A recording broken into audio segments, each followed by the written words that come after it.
চাই হবে কিভাবে? আমি একটা উদাহরণ দিই, আপনারা বলুন তো, এখানে আঙ্গুল কয়টা? ধরে নেন এখানে আঙ্গুল একটা ছাড়া আর নাই, ধরে নেন আর নাই। বলেন তো আঙ্গুল কয়টা?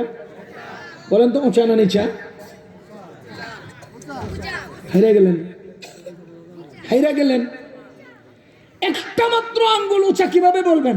এর পাশে যদি আরো উঁচা একটা আসে তাহলে আপনি যেটা উঁচা বললেন এটা উঁচা আছে, তাহলে আপনি হারলেন না জিতলেন? ওই যে এক বাদশাহ নাকি মাদ্রাসার এক ছাত্রকে জিজ্ঞেস করছে, এই পুকুরে কয় বালতি পানি আছে বলো।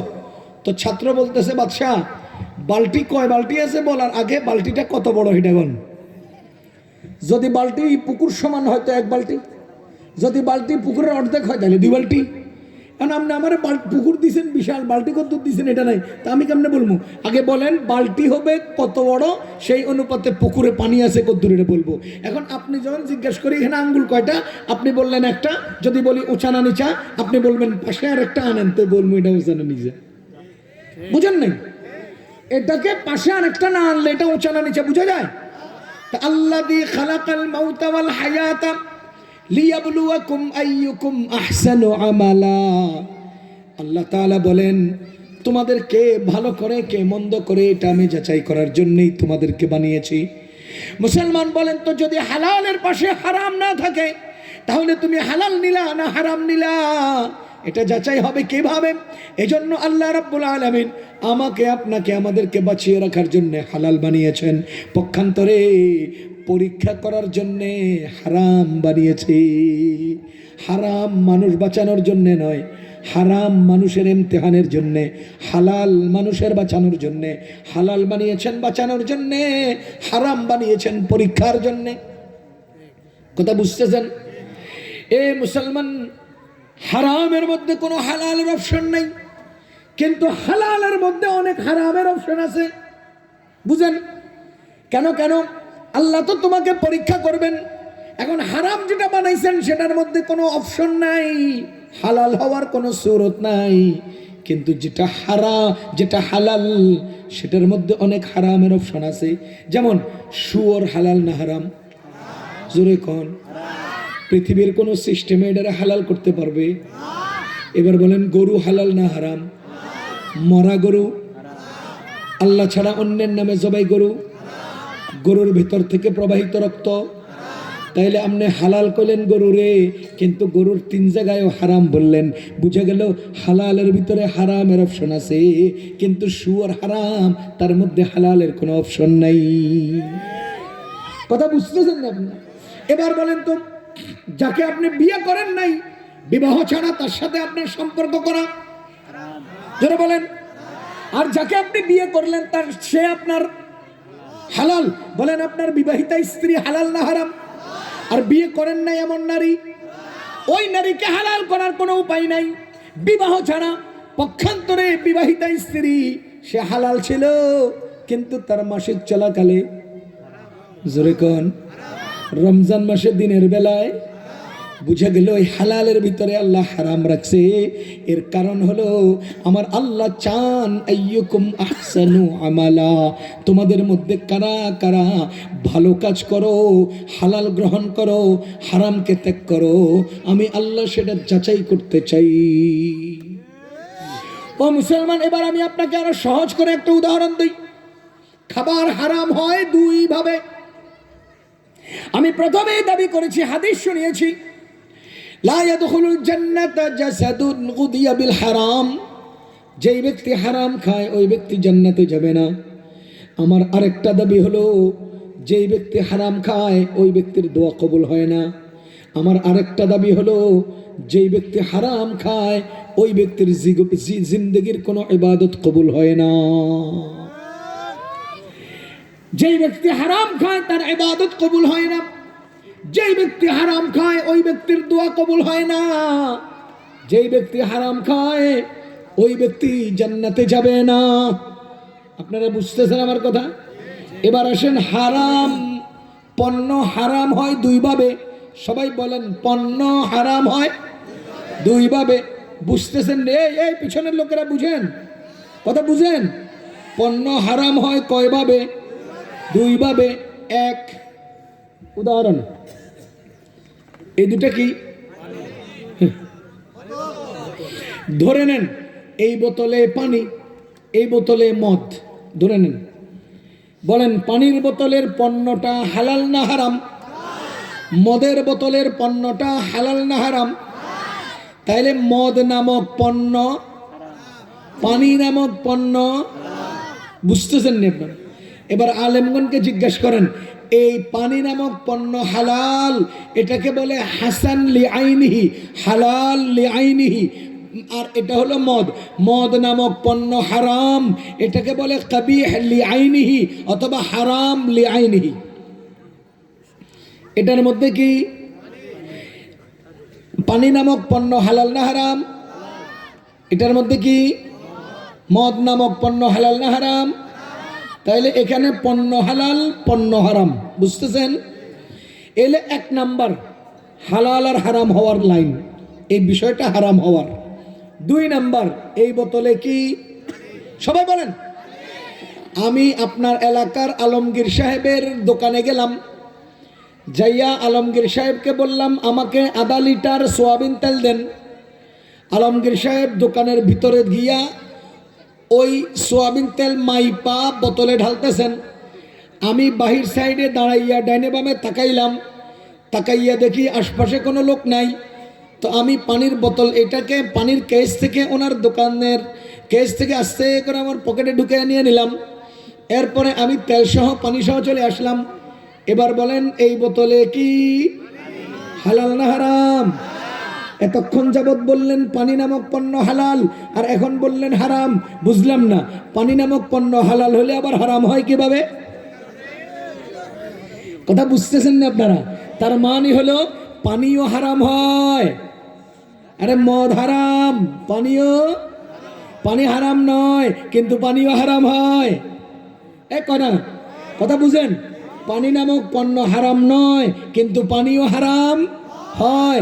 এই জাতীয় হারামকে হারাম লিগাইরিহি বলে, কাবাহাত লিগাইরিহি বলে। এটা অন্যের কারণে হারাম, সরাসরি পণ্য হারাম নয়, কারণে কারণে হারাম। ওই যে বিবাহিতা স্ত্রী হারাম নয়, কারণে কারণে হারাম। আর পরনারী হারাম, বিবাহিতা স্ত্রী হারাম নয়, পরনারী হারাম, সরাসরি বিবাহিতা স্ত্রী হারাম মাসিকের কারণে। কথা কি বুঝতেছেন? তাহলে শরীয়তে কিছু বিষয় আছে হারাম লিআইনিহি, নিজেই হারাম, আবার কিছু বিষয় আছে হারাম লিগাইরিহি, কারণে কারণে হারাম। এবার আমি আপনাকে উদাহরণ দেই, এটার নাম কি? এটার নাম কি? কোনো ব্যক্তি যদি মাটি কাটার টাকা দিয়া, সিএনজি চালানোর টাকা দিয়া, রিক্সা চালানোর টাকা দিয়া, ঘরের ডিম বিক্রির টাকা দিয়া, অথবা গাছের কলা বিক্রির টাকা দিয়া, অথবা চাকুরির টাকা দিয়া মদ কিনে খায়, ওই ব্যক্তি হালাল টাকায় হারাম পণ্য খাইলো, এই ব্যক্তি হারাম ভক্ষণ করলো। যেই ব্যক্তি হালাল টাকা দিয়া হারাম পণ্য গিলে খায়, ওই ব্যক্তি হারাম ভক্ষণকারী হিসেবে তার নামাজ কবুল হয় না, দোয়া কবুল হয় না, সে জান্নাতে যেতে পারবে না। পক্ষান্তরে কোনো ব্যক্তি যদি সুদের টাকা দিয়া পানি কিনে খায়, সুদের টাকা দিয়া আপেল কিনে খায়, সুদের টাকা দিয়া গরুর গোশত কিনে খায়, খোদার কসম পণ্য হালাল হলেও ওই উপার্জিত টাকা হারাম হওয়ার কারণে এই হালাল পণ্য হারাম, এই ব্যক্তি পানি খাইয়াও জান্নাতে যেতে পারবে না। আপনারা কি আমার অঙ্কগুলো বুঝতেছেন? এর অঙ্ক বুঝতেছেন? সহজ অঙ্ক। পানি হালাল না হারাম? পানি কেনার 20 টাকা হারাম, পানি হালাল না হারাম? পানি কেনার 20 টাকা, সুতরাং পানি, বুঝেন? পানি কেনার 20 টাকা হারাম, পানি হালাল। পক্ষান্তরে 20 টাকায় পানি কিনলে পানিটাও।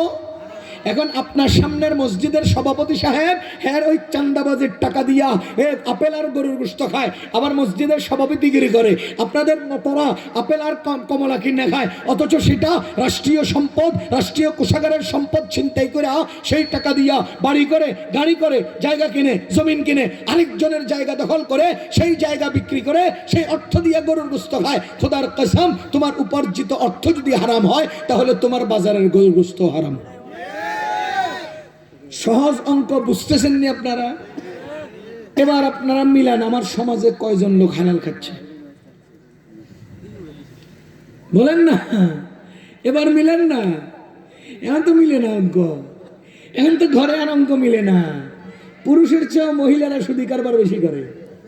কারণ পুরুষের চেয়ে মহিলারা সুদী কারবার বেশি করে। কারণ কি জানেন?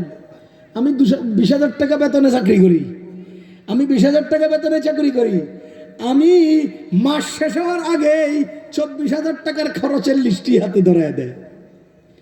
কামাইছি কত? খরচের লিস্টি। আর আমার বউ ওই যে আলু বিক্রি করছে, ডিম বিক্রি করছে, কলা বিক্রি করছে, মুষ্টি চাউল বিক্রি করছে, মাঝে মধ্যে আমার বাজারের খরচের বাজারের পরে 10 টাকা 20 টাকা ভাঙতি টাকা ছিল, ওগুলো রেখে দিছে।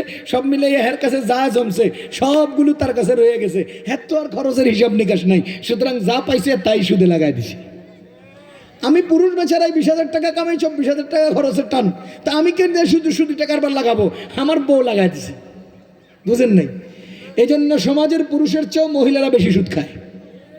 ও মুসলমান, সুদি কারবার করিয়াকে অর্থ কামাই করলে ওই ঘরের বাচ্চারা মানুষ হবে না কখনোই। হারাম উপার্জিত অর্থ দ্বারা সন্তান লালন করবেন, ওই সন্তান মানুষ হবে না কখনো। পুরোপুরি হালাল দিয়েই তো মানুষ করা যায় না, হারাম দিয়া মানুষ করবেন কিভাবে? পুরোপুরি হালাল দিয়েই তো মানুষ করা যায় না, হারাম দিয়া মানুষ করবেন কিভাবে? আমি আপনার হাতে পায়ে ধরি, আল্লাহর ওয়াস্তে সন্তানকে হারাম দিয়া লালন পালন করবেন না, হারাম উপার্জন দিয়ে পরিবার চালাবেন না। খোদার কসম করে বলছি, আল্লাহর ইজ্জতের কুদরতের কসম, যেই মা বাবা তার সন্তানকে হারাম দিয়া লালন পালন করবে, ওই মা বাবাকে সন্তান হারামের জন্যেই লাঞ্ছিত আর অপদস্থ করে ছাড়বে। হারামের জন্য বাপ হারাম খামু টাকা দে। ওই যে পুলিশ সুপারের মাইয়া ঐশী যাইয়া কয়, বাপ হারাম খামু টাকা দে। বাপে কয়, টাকা দিতাম না। তাইলে ঘুমের ওষুধ খা, মরে যা। বুঝেন নাই? বাপ হারাম খামু টাকা দে, হারা জীবন হারাম কামাইছস, আরে লাইট একটা জ্বালাইছস, মানুষদেরকে থামাইছস, এরপরে রিক্সাওয়ালার থেকেও চান্দা খাইছস, ট্রাকের ড্রাইভার থেকেও খাইছস, বাসের ড্রাইভার থেকেও খাইছস, যাত্রার কাছ থেকে পয়সা খাইছস, একটা হরন দিয়া হুইসেল দিয়া পুরো এলাকার স্তব্ধ কইরা সেখানে পরিস্থিতি তৈরি করা পিছনের দরজা দিয়ে পয়সা কামাইছস, সেই টাকা দিয়া মাইয়েরে পালছস। এখন মাইয়ে কয় টাকা দে, হারাম খামু। বাপে কয় দিতাম না। তাইলে ওষুধ খেয়ে মরে যা। জীবনভর হারাম দিয়ে হের বড় করছে, এখন হারামের লেগে হে মাইয়ে দিছে। আপনি বুঝতেছেন না? আপনারা এই যে মিরপুরে এক বেটায় আমার ফোলা ফাইনের আচরণে আমি অতিষ্ঠ হয়ে গেছি, আর বাস্তব মন চাইতেছে না, তো নিজের কেনা লাইসেন্সদারি পিস্তল মাথার মধ্যে ঠেকায় কয়, লা ইলাহা ইল্লাল্লাহ মুহাম্মাদুর রাসূলুল্লাহ, ঠুস ঠুস। 10 জন লোকে তারে মারতে আসলে সে নিজেকে বাঁচাইবে কিভাবে? পিস্তল দিয়ে গুলি কইরা। হ্যাঁ, নিজেরে বাঁচানোর জন্য 10 জনরে মারবে যেই পিস্তল দিয়া, সন্তানের অসদাচরণে সেই পিস্তল দিয়ে সে নিজের মেরে লেছে। এর চেয়ে জঘন্যতম অপমান আর কি হতে পারে? কোন এর চেয়ে সূর্যের আলোর মতো উদাহরণ আর কি হতে পারে? এজন্য সন্তানকে হারাম দিয়ে লালন পালন করবেন না।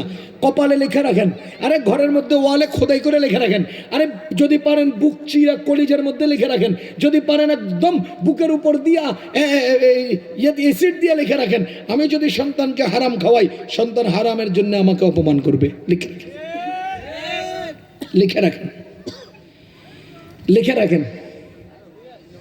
আমি যদি সন্তানকে হারাম খাওয়াই, তো সন্তান হারামের জন্য আমাকে লাঞ্ছিত করে ছেড়ে দিবে। রাস্তার কোলে ধাক্কাইয়া থাপড়াইয়া ফালাইয়া রাতারাতি পাসপোর্ট বিষয় করে বিদেশ চলে যাবে বাপের মাইরা। এরকম ইতিহাস আমি জানি। জায়গা জমিন লইয়া ঝগড়া কইরা বাবাকে কোপাইয়া রাস্তার করে ফালাইয়া ওই ছেলে ডাইরেক্ট এয়ারপোর্টে এসে বিদেশ চলে গেছে। আমি জানি এরকম ইতিহাস।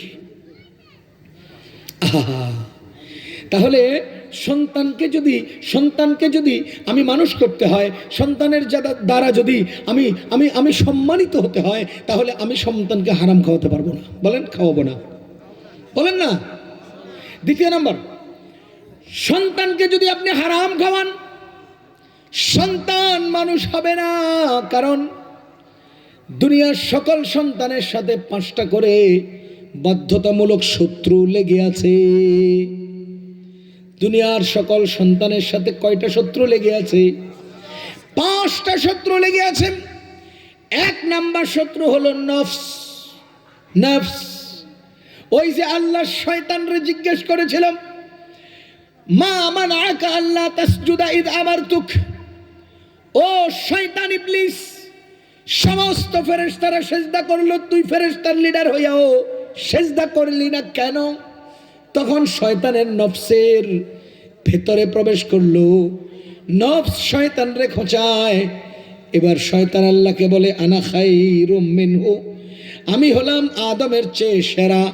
খালাকতানি মিন নারিন ওয়া খালাকতাহু মিন তিন, তারে বানাইলেন আগুন মাটি দিয়া আর আমারে বানালেন আগুন দিয়া। আগুনের গতি হলো উপরে, মাটির গতি হলো নিচে, সুতরাং আমার দাম বেশি। এবার বলেন তো, ফেরেশতাদের বাদশা, ফেরেশতাদের লিডার ইবলিসকে ইবলিস বানাইলো কে? নফস। কে? এই নফস আমাদের সকল সন্তানের সাথে আছে না নাই? তাহলে এটা হলো সন্তানের প্রথম শত্রু। 2 নম্বর শত্রু হলো শয়তান। বলেন, আমাদের সকলের সাথে শয়তান আছে না নাই? আমাদের নবীজি একদিন বলেন, সকল মানুষের সাথে একটা করে শয়তান আছে। এক সাহাবী জিজ্ঞেস করেন, ইয়া রাসূলুল্লাহ, যদি সবার সাথে থাকে, আপনিও তো সবার মধ্যে অন্তর্ভুক্ত, তাহলে আপনার সাথে শয়তান আসেনি? নবীজি বলেন, হ্যাঁ, আমার সাথেও শয়তান আছে। মনে রাখো, আমার শয়তান আমার কাছে পর্যদুস্ত হয়ে আছে। বুঝা গেল, সমস্ত মানুষের সাথে একটা করে শয়তান আছে, আমার সন্তানের সাথেও আছে না নাই? এই 2 নম্বর শত্রু। 3 নম্বর শত্রু আমার সন্তানের 3 নম্বর শত্রু হলো অসৎ বন্ধু। বলেন কে? অসৎ বন্ধু। একটা সময় আমার ছেলে পানও খাইতো না, এখন অসৎ বন্ধুদের খপ্পরে পইরা সাদা জিনিসের ভিতরে ফালাইয়া নতুন কিছু ঢুকাইয়া খায়। আগে পানও খাইতো না, এখন কি করে? হ্যাঁ, আগে টিশার্টে নতুন কিছু ঢুকাইয়া খায়। কার কারণে? অসৎ বন্ধুদের কারণে। আগে সে তো রেডিওতে গান শুনতো না, এখন সে সিনেমা হলে ছবি দেখতে যায়। আগে সে তো মাগরিবের আগেই ঘরে চলে আসতো, এখন অসৎ বন্ধুদের খপ্পরে পইরা সে রাত্রে 1টায় বাড়িতে আসে। কথা বলেন, এরকম শত্রু সমাজে আছে না নাই? 4 নম্বর শত্রু অসুন্দর সমাজ ব্যবস্থা। আমার সন্তানের 4 নম্বর শত্রু হলো অসুন্দর সমাজ ব্যবস্থা। মনে রাখবেন, আমাদের সমাজের কিছু কিছু লিডার এমন আছে, কিছু ব্যবস্থাপনা এমন অন্যায়, এমন অসুন্দর। যদি কোনো বড় লোকের ছেলে অন্যায় করে, তখন গ্রামের পঞ্চায়েত লিডাররা কম্বল টান দিয়া কয়, সাইরা দে, পোলাপান মানুষ এমন কিছু করে। পক্ষান্তরে যদি কোনো গরিব পোলাপাইনে কিছু অন্যায় করে, এবার পঞ্চায়েত লিডার কম্বল রে ফিক্কা মাইরা ফালাইয়া কোমরে গামছা বাইন্দা, হাতের মধ্যে দাও লইয়া, ছুরি লইয়া, কুড়াল লইয়া, জুতা লইয়া ছুটে, এত বড় সাহস, এত অন্যায় করছে। খোদার কসম, বড় লোকের ছেলে অন্যায় করলে পোলাপান মানুষ বইলা ছেড়া দেওয়া, আর গরিবের ছেলে অন্যায় করলে তাকে শাস্তি দেওয়ার প্রবণতা, এটাই তো সমাজের অসুন্দর ব্যবস্থাপনা। এই জন্য আমার সমাজের বহু সন্তানেরা সময়ের ব্যবধানে চাঁদাবাজ, চোর আর ডাকাতে পরিণত হয়। কথা কি বুঝতেছেন না আপনারা? তাহলে আমাদের সন্তানের 4 নম্বর শত্রু হলো অসুন্দর সমাজ ব্যবস্থা। আমাদের সন্তানদের 5 নম্বর শত্রু হলো মোবাইল ফোন। কোন 5 নম্বর শত্রু কে? আরে মোবাইল ফোনের মধ্যে এত বেশি হাত পাও, ওরে বাবা রে, মোবাইলের মধ্যে হাত পাও অনেক। 1 নম্বর হলো মোবাইলের রিং যায়। কোন? এই রিং এর মাধ্যমে আমাদের ছেলেরা 1 জনে 10 জনের লগে প্রেম করে। এই মোবাইলের মধ্যে চ্যাটিং করা যায়, বিবুতে লাইভ দেখা যায়, আবার অনলাইনে আড্ডা দেওয়া যায়, আবার ওই মোবাইলের মধ্যে সফটওয়্যার ডাউনলোড দিয়া ফ্রি ফায়ার আর পাবজির গেম খেলা যায়। ওই মোবাইলের ভিতরে আবার অনলাইন গেমিং এর মাধ্যমে বিশ্বের বিভিন্ন দেশের প্লেয়ারকে নিজের সঙ্গী বানিয়া অন্তরে চোখের মাধ্যমে আঙ্গুল ঘুরাইয়া বিদেশি প্লেয়ারদের সাথেও খেলাধুলা করা যায়। আরো কত রঙের কিছু মোবাইলের ভিতরে, সব কি আর আমরা হুজুররা জানিনি? কি কোন? ও মুসলমান, এই যে মোবাইলের কি পরিমাণ হাত পাও, মোবাইলে ফেসবুকিং, মোবাইলে ইউটিউবিং, মোবাইলে গুগলের বিভিন্ন সাইট, এগুলো সব আমাদের হাতে হাতে আছে না নাই? এগুলো আমাদের সন্তানদের শত্রু। আমি লম্বা আলোচনা করতে চাই না, উদাহরণ দিতে চাই। আপনারা বলেন তো আমাদের সন্তানদের সাথে কয়টা শত্রু লাগা আছে? জোরে কন। 1 নাম্বার নফস, 2 নাম্বার শয়তান, 3 নাম্বার অসৎ বন্ধু, 4 নাম্বার অসুন্দর সমাজ ব্যবস্থা, 5 নাম্বারে মোবাইল ফোন। এই 5টা শত্রুর সাথে আমার সন্তান যুদ্ধ করা লাগবে কিনা? কথা কয় না? এই 5টা শত্রুর সাথে সন্তান যুদ্ধ করে নিজেকে টিকাইতে হবে, অস্তিত্ব বাঁচাইতে হবে, খোদার কসম। এই জন্য তার 2টা শক্তির দরকার। এই জন্য সন্তানের ভেতরে 2টা পাওয়ার দরকার। 1 নাম্বার পাওয়ার হলো ইমানি পাওয়ার, 2 নাম্বার পাওয়ার হলো আখলাকি পাওয়ার। যদি তার সচ্চরিত্রের পাওয়ার তার ভেতরে থাকে, তবে দুনিয়ার কোনো মিস কলের জবাব সে দেবে না, দুনিয়ার কোনো অন্যায় গুগল চ্যানেলে সে প্রবেশ করবে না, অন্যায় কোনো লিঙ্ক তার দ্বারা তৈরি হবে না, কারণ তার সচ্চরিত্রের পাওয়ার ভেতরে আছে। 2 নাম্বার যদি তার মধ্যে ইমানের পাওয়ার থাকে, তাহলে সে সমস্ত শত্রু, শয়তান, নফস, অসৎ বন্ধু, অসুন্দর সমাজ, সব কিছুর সাথে সে মোকাবেলা করতে পারবে। ও মুসলমান, আমার আল্লাহ জন্মগতভাবে প্রত্যেকটা সন্তানকে ঈমানের কওয়ত আর আখলাকের কওয়ত দিয়ে বানিয়েছেন। সমস্ত সন্তানকে ঈমানের দৌলত আর আখলাকের দৌলত দিয়ে তৈরি করেছেন। সন্তান যত বড় হবে এই 2টা শক্তি তত শক্ত হবে, সন্তান যত বড় হবে এই 2টা শক্তি তত পাওয়ারফুল হবে। আর আড়ালে তাকে 4-5টা শত্রু ঘিরে রাখবে। সে এই ভিতরের পাওয়ার দিয়া শত্রুগুলোর মোকাবেলা করে নিজেকে টিকাবে, নিজের অস্তিত্ব বাঁচাবে, নিজেকে সমুন্নত করবে, উপরে উপরে উঠাবে, সম্মানের আসনে আসীন হবে। আল্লাহর কসম, যদি কোনো মা বাবা তার সন্তানের পেটের মধ্যে হারাম ঢুকায় দেয়, যদি কোনো মা বাবা সন্তানের পেটের মধ্যে হারাম প্রবেশ করিয়ে দেয়, খোদার কসম তার ভেতরের যে ইমানি পাওয়ার, ভেতরে যে আখলাকি পাওয়ার, এই 2টা পাওয়ার লেস হয়ে যাবে, এই 2টা পাওয়ার ফিউজ হয়ে যাবে, 2টা পাওয়ার বিলুপ্ত হয়ে যাবে। যার ফলশ্রুতিতে বাহিরের 5টা শত্রুর কোনো একটার সাথে চেয়ে পরাজিত হয়ে অমানুষে পরিণত হবে। কেমনে করলে বুঝবেন? কিভাবে বললে বুঝবেন বলেন? ভাইও, জীবনকে পরিবর্তনের জন্য কিছু কথা নিয়ে যান।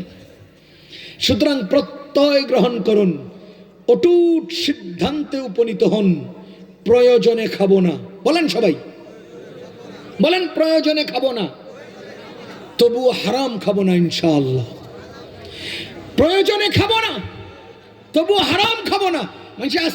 মানুষ আসতে কয় খিদা লাগছে, ঘুম আসতেছে, তাহলে আসতে কন কেন? ফুটবল খেলার মধ্যে চিপা দিয়ে বল ঢুকলে যে জোরে চিল্লে গোল কন, এনে একটু জোরে করতে পারেন না?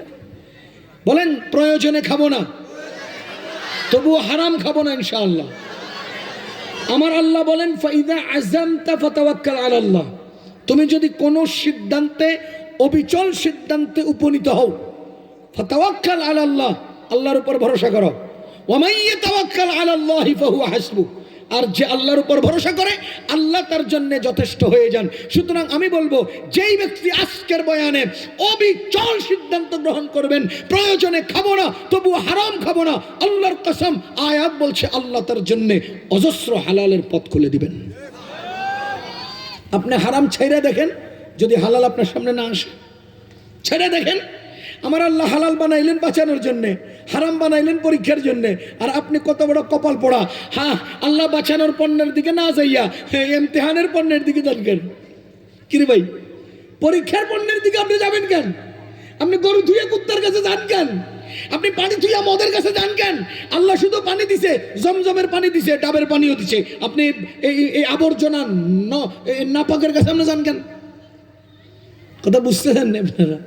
তো আজ থেকে আর হারাম খাবো, তাহলে দস্তরখানে উঠাবো হালাল না হারাম? এবার দস্তরখান থেকে তো মুখে উঠাইতে হবে। এই প্রসঙ্গে 2-1টা কথা শুনেন। খাবার খেতে হলে প্রথম এই খাবারকে ডান হাতে খেতে হবে। অনেক সিরিয়াল ধরে কথা, অনেক, আমি মোটা মোটা কয়েকটা বলছি। 1 নাম্বার ডান হাতে খেতে হবে। বলেন কোন হাতে? আবার কোন হাতে? নবীজি বলেন লা তাকুলু বিশিমাল, তোমরা বাম হাতে খেও না। এবার আপনারা সবাই বলেন তো আমরা বাম হাতে, জোরে কয় না, আমরা আজ থেকে আর বাম হাতে খাবো না। কেন? কেন? নবীজি নিষেধ করেছেন। আরে বলেন কেন আমরা আজ থেকে বাম হাতে খাবো না? কয় না ও, এ বাবুয়াগুলোর কয়টা, এ বাবার তৈরি কয়টা, কন আজ থেকে বাম হাতে খাবো না। কেন? কেন কেন কেন? নবীজি নিষেধ করেছেন, বলেন কেন? এবার প্রশ্ন হলো নবীজি কেন নিষেধ করলেন? নবীজি বলেন ফাইন্না শাইতানা ইয়াকুলু বিশিমাল, শয়তানে বাম হাতে খায়। কথা বুঝতেছেন? আপনি ঠিক করলেও ঠিক, ঠিক না করলেও ঠিক, কারণ এই কথা বলছেন কে? তো নবীজি যেহেতু বলেছেন, এখানে আপনি ঠিক করলেই কি আর না করলেই কি, আপনি ঠিক করলেও ঠিক না করলেও। এবার আপনি বলেন আমরা আর বাম হাতে, জোরে কোন কেন? নবীজি নিষেধ করেছেন, কোন না। এবার প্রশ্ন, নবীজি নিষেধ করলেন কেন? শয়তানে বাম হাতে খায়, শয়তানে বাম হাতে খায়, নবীজি নিষেধ করেছেন, সুতরাং আমি খাবো না, নবীজি নিষেধ করেছেন। কেন নবীজি নিষেধ করেছেন? এই জন্য যে শয়তানে বাম হাতে খায়। আমি এবার অঙ্ক মিলাইতে পারি যে বাম হাতে খায়, হ্যাঁ, আমি এর শয়তান কমু না, অন্তত শয়তানের মতো তো কইতে পারি। যে ব্যক্তি বাম হাতে খায়, হ্যাঁ শয়তানের মতো খায়। কারণ যে বাম হাতে খায় সে শয়তানের মতো খায়। আমি আজ থেকে বাম হাতে খাবো না, সবাই বলেন আজ থেকে বাম হাতে খাবো না, সবাই বলেন আজ থেকে বাম হাতে খাবো না। কেন? নবীজি নিষেধ করেছেন। কেন নিষেধ করলেন? শোনা, কথা কি বুঝে আসছে? এবার আমি বলি, আকলি কিছু কথা তো বলতে হবে না, যৌক্তিক। আমার যুক্তিতে পৃথিবীর বুকে সবচাইতে খবিশ ওই ব্যক্তি যে বাম হাতে খায়। আপনি ঠিক করলেও ঠিক, না করলেও ঠিক। আমি উদাহরণ দিই তো বুঝবেন আপনি কেমন ঠিক। আপনাদের দেশে ছেলের বাবা আর মেয়ের বাবা, জামাইয়ের বাবা আর বউর বাবা, দুইজনের সম্পর্ক কি? ও আমগো দেশে তো বেয়াই, তার মানে এই সম্পর্ক সব জায়গায় এক। এখন আপনি বলেন তো পাওয়ার বেশি কার, ছেলের বাবার না মেয়ের বাবার? ইনসাফ যদিও মেয়ের বাবাকে পাওয়ার দেওয়ার কথা, কিন্তু সমাজ ছেলের বাবারে দিয়ে দিছে। কেন জানেন?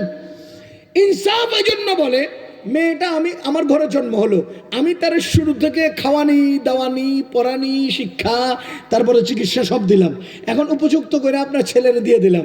আপনি আমার উপর দিয়ে পাওয়ার দেখাবার কি? আমার উপরে আপনি ঋণী না, আপনার উপরে আমি ঋণী, কারণ আমি সব কিছু করে আপনার বউরি ঠিক করে দিছি। কিন্তু ছেলের বাবা কেন পাওয়ারফুল? এজন্য যে আমার মেয়েটার মা নাই, বাপ নাই, ভাই নাই, বোন নাই, আত্মীয় নাই, স্বজন নাই, হ্যাঁ একলা, আর ওই পোলাটার সব আছে। হেললিগা আমি দুর্বল, পোলার বাপ সবল। বুঝেন নাই? আমি সবলতা দেখাইতে গেলে বুঝি ফোলার বাপে আমার মা এটারে কন্যায়, তো আমি বিপদে পড়ে যাবো। হেললেগে আমি আগের থেকে নম করি, দুর্বল থাই, ফোলার বাবারে সবল দিয়ে দিলাম। যা সামাজিকভাবে ছেলের বাবারে সবল শক্তি দিয়ে দিলাম, আমি মেয়ের বাবা সবল যৌক্তিকভাবে হওয়া সত্ত্বেও ছেড়ে দিলাম।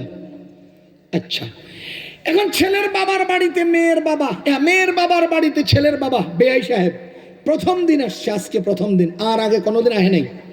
এখন আপনাদের দেশে এই প্রবণতা আছে কিনা যে নতুন বেআই সাহেব আসলে তারা একটা বড় প্লেটের মধ্যে পুরো একটা হাঁস, পুরো একটা ছাগল, বুঝেন নি, একটা দ্রুজ, এরকম বড় একটা খাওয়ান দেয়। হ্যাঁ আচ্ছা, আপনি বেআইরে দেন না একদিন, সুবিধা কি? তো দিছে বেআইরে। ছেলের বাবা বেআইকে একটা ছাগল খাওয়াবে, একেবারে পুরা ছাগল। এখন পুরো একটা ছাগল দেওয়ার জন্য এর প্লেটটা কত বড় দরকার? সারা মির্জাপুর থানায় এই প্লেট এক জায়গায় আছে, শুধু এক ডেকোরেটর একটা আছে, সবাই এটা ভাড়া নেয়। এখন এই মেয়ের বাবা ওই প্লেটটা ভাড়া নিছে এবং প্লেটটা এনে মাত্র দস্তরখানে রেখে ওই ছাগলটাকে ঠিক মতো আনবে, ওখান থেকে নামাবে, এরপরে ছেলের বাবার সামনে খাবারটা পেশ করবে। ঠিক প্লেটটা বসানোর সাথে সাথে ঘরের 1.5 বছরের একটা বাচ্চা কটকট কটকট কটকট করে হাইটা দৌড়াইয়া আইসা ওই প্লেটের মধ্যে বইসা দিছে পায়খানা করে। প্লেটের মধ্যে দিছে কি করে? পায়খানা করে।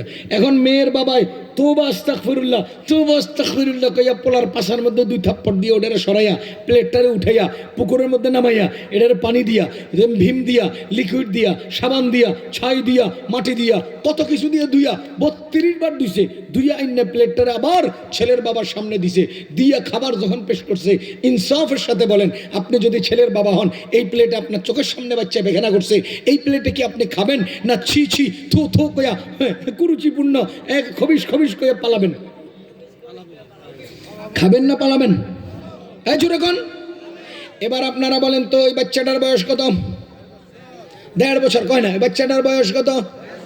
এখনো কি খায়? মায়ের দুধ খায়। এই বাচ্চা পায়খানা করছে প্লেটে, ওই মেয়ের বাবা 32 বার প্লেটটারে ধুইল। 32 বার ধোয়ার পরে কোনো আসর নাই, ময়লার আসর নাই, শুধুমাত্র চোখে দেখা দেমাগের মধ্যে একটা রুচিহীনতা সৃষ্টি হয়েছে। এই জন্য ওই ছেলের বাবা এই প্লেটে আর খাবে না, সে এখান থেকে উঠে দৌড়ে পালিয়ে গেছে। মেয়ের বাবা পক্ষকে গালিগালাজ করতে করতে, কি পরিমাণ খাবিশ, কি পরিমাণ নিম্ন রুচির মানুষ, যেই প্লেটে বাচ্চায় পায়খানা করলো ওই প্লেটটাই আমারে আবার খাবার দিতে যায়। ওরে মুসলমান, আমার প্রশ্ন, বাচ্চাটার বয়স যদি 1.5 বছর হয়, আপনার বয়স কত? 40 বছর। আপনার বয়স কত? 50 বছর। আপনার বয়স কত? 30 বছর। আপনার বয়স কত? 25 বছর। আরেকজনের 39 বছর, 45 বছর। ওই বাচ্চাটার বয়স ছিল মাত্র 1.5 বছর। সে পায়খানা করার পরে পাত্রটারে 32 বার ধোয়া হয়েছে। আপনি 40 বছর যাবৎ যেই হাত দিয়ে পায়খানা সাফ করেন, ওই হাতরে কয়বার ধুইছেন? ওই হাত দিয়ে আপনি খান। এই বেটা যেতে বড় কবি, সামনে তোর কৃষ্ণ কবি। হ্যাঁ, কদ্দুর কবিস মিয়া, হ্যাঁ তো বাচ্চাটা মাত্র 1.5 বছর গিয়া কয়বার ধুইছে? 32 বার। আপনি বুইরা 40 বছর পর্যন্ত বাথরুম সাফ করেন যেই হাত দিয়া, এই হাত দিয়ে লইলে খান কবিস। কয়বার ধুইছেন? কথা কয় না। আপনি কয়বার ধুইছেন? কয়বার ধৌত করেছেন? কয়বার ধুয়েছেন আপনি আপনার হাত? ধন নাই তো 40 বছর গিয়া বুইরার পায়খানা সাফ করে যে হাতে, এই হাত দিয়া খান। আপনি কত বড় কবিস? কথা কয় না। সুতরাং বাম হাতে যে খায়, হ্যাঁ নবীজি বলে দিয়েছেন ডাইন হাতে খাও, বাম হাতে শয়তানে খায়। নবীজি বলে দিয়েছেন বাম হাতে খেও না, ডাইন হাতে খাও। বাম হাতে কে খায়? শয়তানে খায়। খাইও না বাম হাতে।